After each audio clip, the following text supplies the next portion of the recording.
পয়লা December থেকে সরকারি কর্মীদের বেতন, পেনশন ও অবসর গ্রহণের নিয়মে আসছে বড় সড় বদল। একে একে জেনে নিন সবটা। না জানলে আপনাকেই পড়তে হবে সমস্যায়। পয়লা ডিসেম্বর থেকে কার্যকর হচ্ছে নতুন অবসর নিয়ম। সরকারি কর্মীদের জন্য বড় ঘোষণা কেন্দ্রের। বদলে গেল ভিআরএস ও পেনশন প্রক্রিয়া। সরকারি কর্মীদের জন্য চলে এলো বিরাট সুখবর। অবসর নিলেই পেনশন মিলবে এখন আরো সহজে। তাই আর দেরি নয়, খুঁটিনাটি সব জেনে নিন। কেন্দ্রীয় সরকারি কর্মচারীদের জন্য সম্প্রতি এক বড় পরিবর্তন ঘোষণা করছে কেন্দ্র সরকার।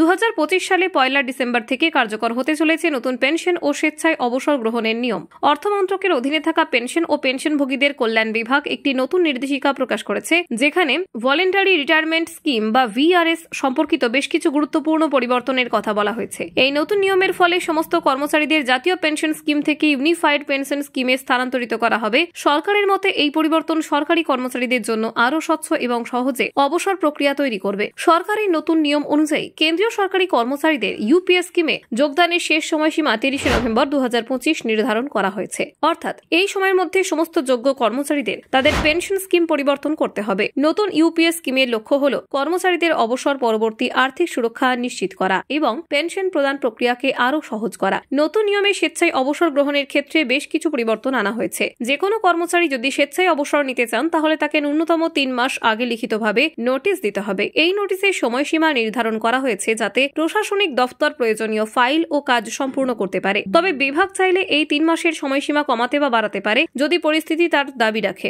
অবসর গ্রহণের আবেদন জমা দেওয়ার পরেও অনেক সময় প্রশাসনিক বিলম্ব হয়। এই বিলম্ব এড়াতে নতুন নিয়মে স্পষ্ট বলা হয়েছে, যদি 3 মাসের মধ্যে দফতর থেকে কোনো উত্তর না আসে তাহলে সেই আবেদন স্বয়ংক্রিয়ভাবে অনুমোদিত বলে গণ্য হবে। অর্থাৎ কর্মচারী তার নির্ধারিত তারিখ অনুযায়ী অবসর গ্রহণ করতে পারবেন এবং তার পেনশন এবং অন্যান্য আর্থিক সুবিধা অটোমেটিক প্রসেসে চলে যাবে। নতুন নিয়মে কর্মচারীদের অধিকার রক্ষার বিষয়টি গুরুত্ব পেয়েছে। অবসরের আবেদন অনুমোদিত হলে পরবর্তী মাস থেকেই যেন তাদের পেনশন চালু হয়ে যায় তার বিশেষ ব্যবস্থা রাখা হয়েছে। ফলে বেতন বন্ধ হওয়ার পর পেনশনের শুরুতে তার কোনো প্রশাসনিক জটিলতা থাকবে না। তবে কোনো কর্মচারী যদি আবেদন করার পর মত পরিবর্তন করেন এবং চাকরি চালিয়ে যেতে চান তাও সম্ভব, কিন্তু সেটা আর একতরফা ভাবে করা যাবে না। কর্মচারীকে অবশ্যই নিয়োগকর্তা কর্তৃপক্ষের লিখিত অনুমোদন নিতে হবে। এই অনুরোধটি অবসরের নির্ধারিত তারিখের অন্তত 15 দিন আগে জমা দিতে হবে। এরপর সংশ্লিষ্ট কর্তৃপক্ষ আবেদনটি বিবেচনা করে সিদ্ধান্ত নেবেন। সব কর্মচারীর ক্ষেত্রে কিন্তু এই নতুন ইউপিএস ভিআরএস নিয়ম প্রযোজ্য নয়। কিছু শ্রেণীর কর্মচারী এতে অন্তর্ভুক্ত থাকবেন না, যেমন ডিওপিটি কর্তৃক নির্ধারিত বিশেষ ভিআরএস প্রকল্পে থাকা কর্মীরা, স্বায়ত্তশাসিত সংস্থা বা পাবলিক সেক্টরে যোগ দিতে পদত্যাগ করা কর্মীরা